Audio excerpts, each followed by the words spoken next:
दोस्तों आज की इस वीडियो के अंदर हम आप सभी के साथ में आपकी क्लास 8 पॉलिटी सब्जेक्ट के चैप्टर नंबर आपकी 5th है उसके पार्ट सेकंड को डिस्कस करने वाली हैं। और यार अगर आपने अभी तक हमारे पार्ट फर्स्ट की वीडियो को नहीं देखा है तो जाओ एक बार देख लो, उसको समझ लो, ठीक है ना। तो यार आज हम स्टार्ट करने वाले हैं हमारे नेक्स्ट क्वेश्चन से, जो कि हमारे पास यहाँ पे है, what is an independent judiciary. कि भाई आपकी जो इंडिपेंडेंट जुडिशरी होती है इसका मतलब क्या है और आप क्या समझते हैं इससे। तो यहाँ पे बोलते हैं, imagine a situation in which a powerful politician has encroached on land belonging to your family. With his judicial system, the politician has the power to appoint and dismiss a judge from his office. When you take this case to the court, the judge is clearly partial to the politician. The control that the politicians hold over the judge does not allow for the judge to take an independent decision. This is lack of independence would force the judge to make all judgment in favor of the politicians. Although we often hear of rich and powerful people in India trying to influence the judicial process, the Indian constitutions protect against this kind of situations by providing for the independence of the judiciary. One aspect of this independence is that separation of power. This is, as you read in chapter 1, is a key feature of the constitutions. What is means here is that other branches of the government, the legislature and the executive, cannot interfere in the work of the judiciary. The courts are not under the government and do not act on their behalf. अब यार basically यहाँ पे आप सभी को अभी तक यही सारी बातें समझाता है कि भाई मानो यार आपकी यहाँ पे कोई ज़मीन थी, ठीक है। अब इस ज़मीन के ऊपर किसी पॉलिटिशियन ने, आपके यानी किसी नेता ने कब्जा कर लिया, ठीक है। तो अब कब्जा कर लिया तो यार आपको, अगर आपकी जुडिशरी अगर इंडिपेंडेंट नहीं होगी तो फिर आप कोर्ट में जाओगे, कहोगे भाई मेरी ज़मीन के ऊपर ऐसे इस पॉलिटिशियन ने कब्जा कर लिया है, आप प्लीज़ यार यहाँ पे कोई बढ़िया फैसला। तो जो जज है उसको पता है कि भाई अगर मैंने यहाँ पे पॉलिटिशियन के यहाँ पे फेवर में फैसला नहीं सुनाया तो वो तो यार मेरे को यहाँ पे हटा सकता है मेरी नौकरी से, मेरी तो नौकरी जाती रहेगी। तो वो पॉलिटिशियन के फेवर में मतलब कि फ़ैसला सुनाएगा, आपके फेवर में फ़ैसला नहीं सुनाएगा। लेकिन ऐसा हमारे इंडिया के अंदर हमें देखने को नहीं मिलता। जो हमारी जुडिशरी है वो इंडिपेंडेंट है, यानी कि वो सिर्फ हमारे जो संविधान होता है उसके अकॉर्डिंग चलती है। उसके ऊपर कोई पॉलिटिशियन हो गया आपका या फिर जो कोई अमीर इंसान होते हैं, कोई भी दबाव नहीं बना सकते। यानी कि जो चीज़ फेयर होगी, हमारा जो जज होगा उसी की तरफ यहाँ पे अपना फैसला सुनाएगा, ठीक है। और यहाँ पे बताता है कि भाई वैसे भी हमने आपके चैप्टर 1 के अंदर आपको इस बात को समझाया था कि भाई जो आपकी पावर है ना हमारे इंडिया के अंदर, वो यार एक पर्सन के हाथ में नहीं है, वो हमारी बटी हुई है आपकी लेजिस्लेचर, एग्जीक्यूटिव और जुडिशरी के अंदर। और यहाँ पे बताता है कि भाई जो आपकी लेजिस्लेचर और एग्जीक्यूटिव होती है, ये दोनों की दोनों आपकी जुडिशरी को इन्फ्लुएंस नहीं कर सकती। यानी कि ये अपने डिसीजंस बिल्कुल इंडिपेंडेंटली लेगी और मतलब कि सही लेने की कोशिश करती है बहुत सारे सिनेरियोज़ के अंदर, और सही लेती भी है, ठीक है ना। तो अब अगर आपको नहीं पता है कि भाई आपका लेजिस्लेचर क्या होता है, एग्जीक्यूटिव क्या होता है, तो यार आप हमारे चैप्टर 1 की वीडियो को एक बार देख लो और उसके जो पीछे वाले चैप्टर्स हैं उनको भी एक बार देखो। इसलिए आपको इस प्लेलिस्ट को स्टार्टिंग से एंड तक देखना है, ये नहीं कि बीच बीच में आप चैप्टर्स को देख रहे हो, फिर आप समझ नहीं पाओगे इन सभी चीज़ों को, ठीक है ना।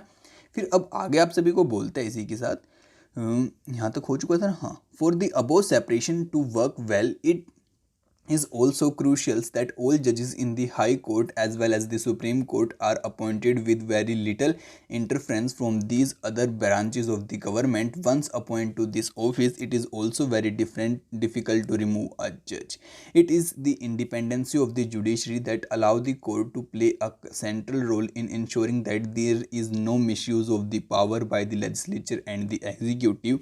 It also play a crucial role in protecting the fundamental rights of the citizens, because anyone can approach the court if they believe that their rights have been violated. अब यार यहाँ पे आप सभी को बता रहा है, इसलिए जो आपके जजेस वगैरह को यहाँ पे अपॉइंट करने का काम होता है, यानी कि उनको नौकरी देने का काम होता है, आपके जजों को सिलेक्ट किया जाता है, वो वाला काम होता है, वो यार आपका इस तरीके से किया जाता है कि जहाँ पे यार जो आपका ये पॉलिटिकल इंटरफेरेंस होता है या फिर जो गवर्नमेंट के लोग होते हैं, इनका इंटरफेरेंस वहाँ पे कम से कम रहे। और फिर यहाँ पे बताते हैं कि एक बार अगर आपका कोई इंसान जज बन जाता है तो उसको उसकी पोस्ट से हटाना बहुत ही डिफ़िकल्ट टास्क होता है, यानी कि उसको कोई भी ऐसे ही नहीं हटा सकता, क्योंकि आपको पता है जो हमारी जुडिशरी है वो क्या है, इंडिपेंडेंट है।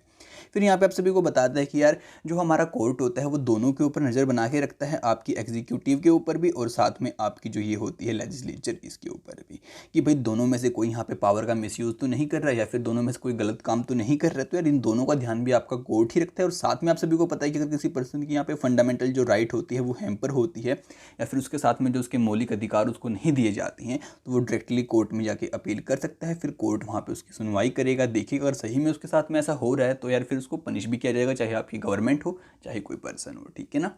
फिर उसी के साथ यार अब आपको आगे बताता है list 2 reasons why you believe an independent judiciary is essentials to democracy.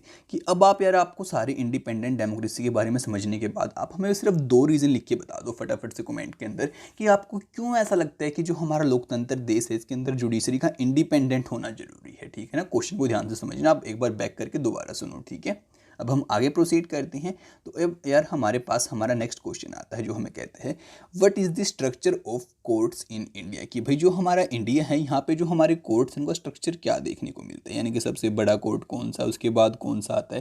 यानी कि नीचे से लेके आप ऊपर तक देख लो या फिर ऊपर से लेके आप नीचे तक देख लो, वो आपकी मर्जी है, बाकी हम डिस्कस करेंगे, आप चिंता बिल्कुल मत कीजिए। और यहाँ पे जो हमारे गोल्स हैं सस्टेनेबल डेवलपमेंट, उनके अंदर आपका एक गोल ये भी आता है peace and justice strong institutions. कि भाई यहाँ पे शांति भी रहनी चाहिए और सभी को न्याय भी मिलना चाहिए, बहुत अच्छा न्याय मिलना चाहिए, ठीक है। उसी के साथ यार चलो अब आपको इस बात को भी समझाते हैं। अब बोलते हैं there are 3 different level of courts in our country. कि हमारे देश के अंदर 3 तरह के आपके लेवल होते हैं कोर्ट्स के। एक मैं काम करता हूँ इसको यहाँ तक एक बार स्टडी करते हैं, एक बार रीड करते हैं, फिर हम साथ में आपको एक्सप्लेन करेंगे एकदम से, ठीक है। बोलते हैं there are several courts at the lower level while there is only one at the apex level. कि भाई जो नीचे का लेवल होता है वहाँ पे तो हमें बहुत सारे कोर्ट्स देखने को मिलते हैं, लेकिन आपके ऊपर के लेवल पे सिर्फ हमें एक ही कोर्ट देखने को मिलता है। फिर बोलता है the courts that most people interact with are what are called the subordinate और the district courts. There are usually at the district और द तहसील लेवल और in the towns and they are here many kinds of cases. Each state is divided into districts that are presided over by a district judge. Each state has a high court which is the highest court of that state. At the top is the Supreme Court that is located in New Delhi and is presided over by the Chief Justice of India. The decisions made by the Supreme Court are being on all other courts in India. The structure of the court from the lower to the higher level in such a way that resembles a pyramid. Having read the descriptions above, can you fill out the type of courts would exist at the level in the following diagram? अब यार देखो यहाँ पे आप सभी को क्या बताता है, चलो मैं एक्सप्लेन करता हूँ आप सभी को। अब देखो आपकी जो तहसील होती है, आपकी डिस्ट्रिक्ट होती है, ठीक है, वहाँ पे आपके कोर्ट्स होती हैं, वो होते हैं आपके, उनको हम सबऑर्डिनेट कोर्ट्स भी बोल देते हैं या फिर हम डिस्ट्रिक्ट कोर्ट्स भी बोल देते हैं, यानी कि हमारे ज़िले के कोर्ट्स जो होते हैं, ठीक है। अब ये डायग्राम हम लेते हैं कोर्ट्स को समझाने के लिए, जो कि लोगों ने आपको यहाँ पे दे रखा है आपका ऐसा ट्रायंगल बना के, ठीक है। अब यार यहाँ पे जो नीचे का लेवल होता है यहाँ पे आ जाते हैं सारे आपके डिस्ट्रिक्ट कोर्ट्स, और यार आपके जो ज़िले के कोर्ट्स होते हैं आप सभी को पता है कुछ तहसील लेवल के ऊपर भी होते हैं। फिर उसके बाद यार आपकी मानो पूरी एक स्टेट है, जैसे कि पंजाब हो गई, हरियाणा हो गई, उत्तर प्रदेश हो गई, बिहार हो गई, मध्य प्रदेश हो गई, आपकी पूरी स्टेट के ऊपर एक कोर्ट होता है, उसको हम बोलते हैं हाई कोर्ट, जो कि आपकी पूरी स्टेट का एक होता है। कभी कभी ये 2 स्टेट्स का आपका एक भी हो सकता है, जैसे कि आपका पंजाब और हरियाणा का एक हाई कोर्ट है, पंजाब हरियाणा हाई कोर्ट, ठीक है। तो मतलब कि आपका ये स्टेट लेवल के ऊपर होता है हाई कोर्ट, ये बात आप समझ लो। यहाँ पे जो डिस्ट्रिक्ट लेवल पे होते हैं उनको हम यहाँ पे डिस्ट्रिक्ट कोर्ट बोल देते हैं या फिर सबऑर्डिनेट बोल देते हैं, लेकिन सबसे ऊपर आपका सिर्फ हमें एक ही कोर्ट देखने को मिलता है जिसका नाम है आपका सुप्रीम कोर्ट, आप सभी को पता होगा, और ये है आपका न्यू दिल्ली के अंदर। और जो यार इस कोर्ट का डिसीजन होगा ना वो सभी कोर्ट्स के ऊपर लागू होगा, यानी कि सभी कोर्ट्स का हेड कौन होता है, आपका सुप्रीम कोर्ट होता है। तो ये बात यहाँ पे जस्ट आपको समझा रहा है, तो इस पिरामिड के अंदर आप इन बातों को फिल भी कर सकते हो, तो मैंने आपको समझा भी दिया है कि आपके सबऑर्डिनेट कोर्ट्स यहाँ पे लिख सकते हो आप, हाई यहाँ पे और सुप्रीम यहाँ पे आता है आपका। उसी के साथ अब यार आगे आप सभी को बोलते हैं are these different level of court connect to each other. क्या आपको लगता है कि तीनों के तीनों कोर्ट एक दूसरे से कनेक्ट होते हैं या फिर नहीं होते हैं? यस दे आर, ये कनेक्ट होते हैं। In India, we have an integrated judiciary system, meaning that the decisions made by the higher court are binding on the lower courts. Another way to understand this integrations is through the appellate system that exists in India, which means that a person can appeal to the higher court if they believe that the judge passed by the lower court is not just. उसके बाद यहाँ पे आप सभी को चाहिए high court की picture है, ठीक है। अब यार यहाँ पे आप सभी को बोलते हैं बेसिकली कि भाई देखो यार बहुत बार क्या होता है कि आप सबऑर्डिनेट या फिर आप ज़िले के कोर्ट के अंदर गए, आपने वहाँ पे बताया कि भाई मेरे साथ में ये सीन हुआ है, तो जो जज है ना यार उस जज ने जो डिसीजन दिया, अब ये जज था, आप ये थे और आपका ये था, मतलब जिसके खिलाफ आपने केस किया है। अब यहाँ पे आपकी सुनवाई हुई, लेकिन जज ने उसके पक्ष में फैसला सुना दिया और आपके पक्ष में नहीं सुनाया, और आपको लगता है कि जज ने फैसला सही नहीं सुनाया, यानी कि वो पर्सन अभी भी गलत है और आप चाहते हैं कि मेरे को न्याय मिले, तो आप यार फिर हाई कोर्ट में अपील कर सकते हैं। अगर हाई कोर्ट में भी ऐसा लगता है तो आप सुप्रीम कोर्ट में अपील कर सकते हैं।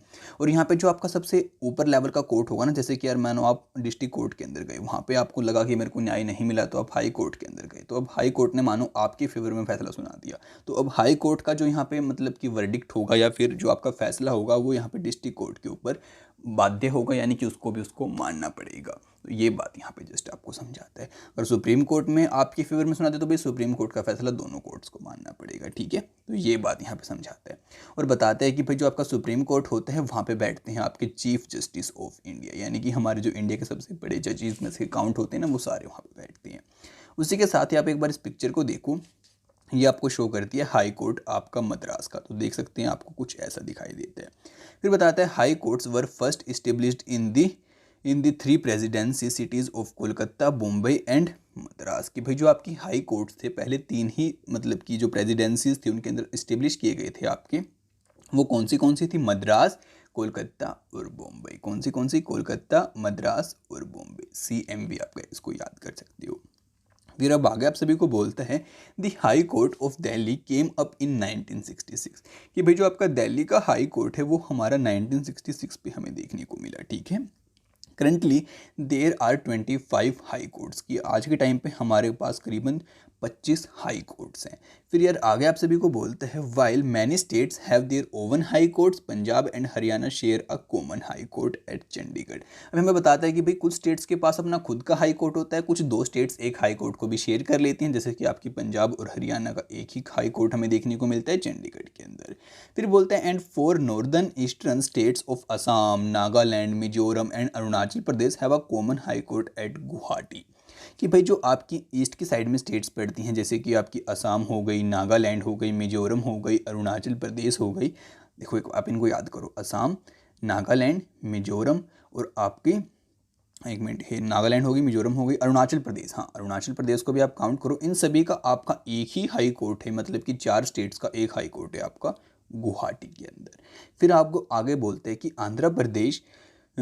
Andhra Pradesh, Amaravati and Telangana have separate high courts from 1 January 2019। कि भाई जो आपका आंध्र प्रदेश है और तेलंगाना है, इन दोनों का आपका हाई कोर्ट अब अलग कर दिया गया है 1 जनवरी 2019 से। फिर बोलता है some high courts have benches in the other parts, some high courts have benches in other parts of the state for great accessibility. कि भाई यहाँ पे कुछ हाई कोर्ट्स के बेंचेस को हम अलग अलग स्टेट्स के अंदर भी जाकर कंडक्ट करते हैं, ताकि यार जो हमारा फैसला है और जो हाई कोर्ट्स हैं और असेसिबल हो सके और फैसला और अच्छे तरीके से दिया जा सके। उसी के साथ में यार देखो ये आपकी पिक्चर दिखा रखी है यहाँ पे आपकी कर्नाटका की हाई कोर्ट की। फिर अब आप एक बार इसको देखो, ये पिक्चर है यार आपकी हाई कोर्ट ऑफ पटना की। आपका जो पटना का हाई कोर्ट है वो कुछ ऐसा दिखाई देता है। फिर अब आगे बोलता है let us understand what we mean by the appellate system by tracking a case state Delhi administration versus the Lakshmi Kumar and others 1985 from the lower courts to the supreme court. कि भाई चलो अब आपको एक बात हम समझाते हैं कि आपका एपिलेट सिस्टम क्या होता है। अब ये एपिलेट टर्म में भी आपको यहाँ पे फैमिलियर नहीं हो सकते हो आप, तो अब समझ में आएगी तो आप सारा कुछ समझ जाओगे। अब हम आगे पढ़ने वाले हैं। बताता है कि हम एक केस को ट्रैक करेंगे, जो केस है आपका दिल्ली एडमिनिस्ट्रेशन और आपका लक्ष्मी कुमार और बहुत सारे लोगों के साथ में, मतलब कि केस इन दोनों ने किया था आपस में। तो यार वो केस हम लेंगे यहाँ पे और आपकी केस स्टडी रहने वाली, तो चलो इसको यहाँ पे डिस्कस करते हैं। अब यहाँ से मैं साथ साथ पढ़ता जाऊँगा, एक्सप्लेन करता चला जाऊँगा, ठीक है। देखो यार एक स्टोरी की तरह, तो आप इसको यहाँ से लेके एक काम करना, इसको यहाँ तक स्टडी कर लेना एक बार। यहाँ तक ये लोग ज़्यादातर इंट्रोडक्शन ही करा रहे हैं, तो अगर हम दोबारा पढ़ेंगे तो हमारा ज़्यादा टाइम यहाँ पे जाएगा, ठीक है। मैं एक काम करता हूँ, यहाँ तक जो भी कुछ बात होती है इनकी मैं उसको एक्सप्लेन कर देता हूँ आपको, ठीक है। आप जैसे मैं समझाता हूँ वैसे समझना, ठीक है। अब यार ए था, ए ने शादी कर ली बी से। अब ये शादी करी है आपकी फरवरी 1980 को, ठीक है। फिर क्या होता है कि भाई दिसंबर आपके 1980 को ये जो बी होती है ये मर जाती है, जलकर मर जाती है, ठीक है। अब ये बात आपको यहाँ तक क्लियर है कि भाई ए ने शादी कर ली बी से और बी जलकर मर जाती है आपकी दिसंबर के टाइम पे। अब टाइम आप याद रखो या ना रखो वो आपके लिए इंपॉर्टेंट नहीं है, बस आप ये समझो कि इसने शादी कर ली थी और जो बी होती है वो जलकर मर जाती है। अब जलकर मरने के बाद जो बी के घर वाले होते हैं यानी कि मायके वाले वो ए वालों के जो ए वाला उसका हस्बैंड था, ए था आई मीन, ए वाले के ए के ऊपर केस कर देते हैं और के ए के जो घर वाले होते हैं उनके ऊपर भी केस कर देते हैं, इसकी माँ के ऊपर भी, इसके भाई के ऊपर भी। अब जो यहाँ पे इनके पड़ोसी होते हैं वो बताते हैं कि भाई हमने देखा है बहुत बार रात को भी कि भाई जब वो ये जो सुधा नाम बताया है इसका बी का, ये जो सुधा जब यहाँ पे किचन के अंदर गई थी तो यार इसकी जो माँ थी इसने उसके ऊपर, सुधा के ऊपर यहाँ पे केरोसिन ऑयल डाला, साथ में जो मतलब कि ए और बी ने मिलकर उसके ऊपर आग लगा दी और वो फिर जल के मर गई। लेकिन जो ए के घर वाले होते हैं, जैसे कि ए हो गया, उसकी माँ हो गई, उसका भाई हो गया, ए का ब्रदर और ए की माँ, अब ये तीनों कहते हैं कि भाई नहीं ऐसा कुछ नहीं हुआ, जबकि वो दूध गर्म करने के लिए गई थी, उसकी साड़ी खुद से आग पकड़ लेती और वो खुद से जल जाती है। इन तीनों का ऐसा कहना था। तो इन तीनों की ये बात सुनने के बाद जो आपका कोर्ट होता है, ट्रायल कोर्ट या फिर मैं बोलूँ आपका डिस्ट्रिक्ट कोर्ट होता है, वो इन तीनों को यहाँ पे मौत की सज़ा सुना देता है। ठीक है, यानी कि उसने पहले उनकी बात को सुना, पड़ोसियों की सुना, उसके मायके वालों की सुना, इन तीनों की बातों को सुना। ये सुनने के बाद जो जज होता है आपका, इन तीनों को यहाँ पे मौत की सज़ा सुना देता है। किसको? जो उसका हस्बैंड था, जिसका नाम यहाँ पे बता रखा है आप सभी को, लक्ष्मण। उसका जो हस्बैंड लक्ष्मण था, उसकी माँ थी और उसका भाई था, इन तीनों को। ठीक है, फिर उसके साथ में अब आगे क्या होता है, फिर अब आगे आप सभी को बोलते हैं इन नवंबर 1983 three accused went to the High Court to appeal against the verdict of the trial court. The High Court, after hearing the argument of all the lawyers, decided Shudha that had died due to an accidental fire caused by the kerosene stove. Lakshman, Sakuntala and Subhash Chandra were acquitted. कि फिर यहाँ पे आप सभी को बताता है कि फिर वो यार देखते हैं कि भाई हमारे साथ में तो यहाँ पे अन्याय हुआ है, तो यार वो जाते हैं अब हाई कोर्ट के अंदर। तीनों के तीनों कौन? वो हस्बैंड उसका, जिसका नाम यहाँ पे लक्ष्मण कुमार है, उसकी माँ उसका नाम शकुंतला है और जो उसका भाई था उसका नाम सुभाष है। तीनों के तीनों जाते हैं हाई कोर्ट के अंदर, कहते हैं कि हमारे साथ में बात सही नहीं हुई। फिर हाई कोर्ट दोबारा से सभी वकील्स के आर्गूमेंट को सुनता है, साथ में उन सभी की बातों को दोबारा सुनता है और दोबारा बातें सुनने के बाद जो हाई कोर्ट डिसीजन लेता है वो कहता है कि भाई यहाँ पे उसका जो मृत्यु हुई है वो एक एक्सीडेंट के जरिए हुई है, उसके अंदर इन तीनों का यहाँ पे कोई दोष नहीं है, इन तीनों को बाइज्जत एक्विटेड यानी कि बरी किया जाता है। ठीक है, फिर उसी के साथ यार अब आपको आगे बताता है, आगे ये देखो यार आपका ये मिजोरम का Aizawl Mizoram bench of the Guwahati high court. देखो यार मैंने बेंच के बारे में बताया था ना, हाँ वो बात मैंने पीछे मिस कर दी। देखो आपका मेन जो कोर्ट है वो तो है गुवाहाटी के अंदर, लेकिन जो आपके जजेस हैं, जैसे मैंने बताया था कि वहाँ पे जो ईस्ट के अंदर आपके 3-4 स्टेट्स हैं, उन सभी का हाई कोर्ट आपका गुवाहाटी के अंदर है। तो यार उसके जो बेंच हैं वो कुछ ऐसे बनाए जाते हैं जहाँ पर यार कई बार फैसले के लिए जो आपके जज होते हैं चले जाते हैं और वहीं पर फैसला ले लेते हैं। ठीक है, अब यार हमारे अब के केस के ऊपर आते हैं। हमें बताता है you may remember the photo ऐसे on the women movement in class 7th book. You read about how in 1980s women groups across the country spoke out against the dowry death. They protested against the failure of the courts to bring these cases to justice. The above high court judgment deeply troubled women and they held demonstrations and filed a separate appeal against these high court decisions in the Supreme Court through the Indian Federation of the Women Lawyer. अब यार यहाँ पे आप सभी को बताते हैं कि भाई आपने पिछली बार हमने 7th क्लास के अंदर आपको बताया था कि भाई जो आपकी वुमेन्स है बहुत सारी यहाँ पे फाइट करती हैं कि भाई जो वुमेन्स की यहाँ पे अगर वो दहेज ना लेके आए तो उनकी मतलब की मृत्यु कर दी जाती है। ठीक है, मतलब कि उनको मार दिया जाता है। तो यार इसी बात को यहाँ पे ध्यान में रखते हुए हमें बताते हैं कि भाई जो हाई कोर्ट की जब बात सुनी तो यार इस बात को लेकर उनको लोगों को दुख पहुंचा, मायके वालों को, तो उन्होंने जो आपकी वुमेन लॉयर्स होते हैं, वुमेन ऑर्गेनाइजेशंस होती हैं, इनकी हेल्प से उस कोर्ट को यहाँ पे सुप्रीम कोर्ट तक पहुँचाया। फिर बताते हैं write two sentence of what you understand about the appellate system, कि भाई ये जो आपका अपेलेंट सिस्टम था इसके आपको क्या बातें समझ में आई, यानी कि अगर यहाँ पे हमें को मतलब कि फ़ैसला सही से ना मिले तो हम ऊपर वाली कोर्ट के अंदर जा सकते हैं, वहाँ पे ना मिले तो हम ऊपर जा सकते हैं। तो यार आपको क्या लगता है इस अपेलेंट सिस्टम के बारे में? कोई भी 2 बातें फटाफट से कमेंट करके बताइए। ठीक है, अब मैं आपको आगे बताता हूँ।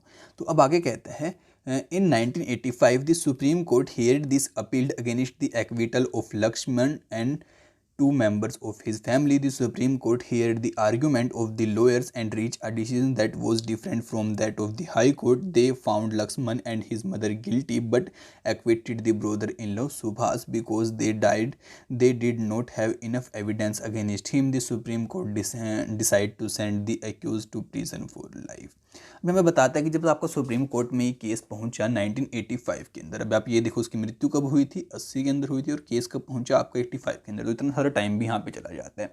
लेकिन जैसे ही केस आपका सुप्रीम कोर्ट के अंदर पहुंचा तो वहाँ पे डिसीजन आपका सामने निकल के आया कि भाई ये जो लड़का है ना लक्ष्मण और इसकी माँ है, ये दोनों यहाँ पे जिम्मेदार हैं उसको मारने के लिए, यानी कि ये दोनों यहाँ पे दोषी पाए गए। लेकिन जो इसका भाई है उसका यहाँ पे कोई दोष नहीं, क्योंकि उसके खिलाफ ज़्यादातर सबूत यहाँ पे नहीं है, तो उसको तो यहाँ पे छोड़ दिया गया। लेकिन इन दोनों को यहाँ पे सारी उम्र के लिए जेल के अंदर यानी कि आजीवन कारावास सुना दिया गया। ठीक है, उसी के साथ यार ये पिक्चर देखिए आप, district court complex in Namchi south Sikkim. अभी आपको डिस्ट्रिक्ट कोर्ट की पिक्चर दिखा रखी है जो कि आपका साउथ सिक्किम के अंदर हमें देखने को मिलता है। फिर बताते हैं subordinate courts is more commonly known by many different names, कि जो आपके सबॉर्डिनेट कोर्ट्स होते हैं या फिर जिनको हम डिस्ट्रिक्ट कोर्ट्स भी बोलते हैं, ये यार आपके अलग अलग नामों से भी जाने जाते हैं। This include the trial court और द कोर्ट ऑफ डिस्ट्रिक्ट जज, दी एडिशनल सेशन जज। और यहाँ पे बताते हैं कि भाई जैसे कि आपका डिस्ट्रिक्ट कोर्ट भी हम इनको बोल देते हैं, ट्रायल कोर्ट भी बोल देते हैं, एडिशनल सेशन जज कोर्ट भी इनको जज भी बोल देते हैं हम इनको, फिर चीफ जुडिशियल मजिस्ट्रेट भी इनको हम बोल देते हैं, और मेट्रोपॉलिटन मजिस्ट्रेट भी इनको हम बोल देते हैं, और सिविल जज भी हम इनको यहाँ पे कंसिडर कर लेते हैं। तो यार आज के इस पार्ट को अब हम ज़्यादा लंबा नहीं खींचते, हमने पहले ही काफ़ी सारी बातों को डिस्कस कर लिया, तो आज के इस पार्ट को यहीं पे एंड करते हैं और कल हम डिस्कस करेंगे हमारे इस वाले क्वेश्चन को। ठीक है, तो हमारी नेक्स्ट वीडियो को सबसे पहले देखने के लिए चैनल को सब्सक्राइब करना बिल्कुल भी मत भूलना, साथ ही बेल नोटिफिकेशन को भी आप ऑल पे सेट कर लेना। तो यार अगर आपको वीडियो अच्छी लगी है तो इसको अपने फ्रेंड्स के साथ में शेयर करो, जिससे कि उनकी भी हेल्प होगी और उन्हें भी नॉलेज यहाँ पे मिल पाएगी। तो आपसे मिलते हैं अगली वीडियो में बहुत जल्दी ही, तब तक के लिए माय फ्रेंड्स बाय बाय।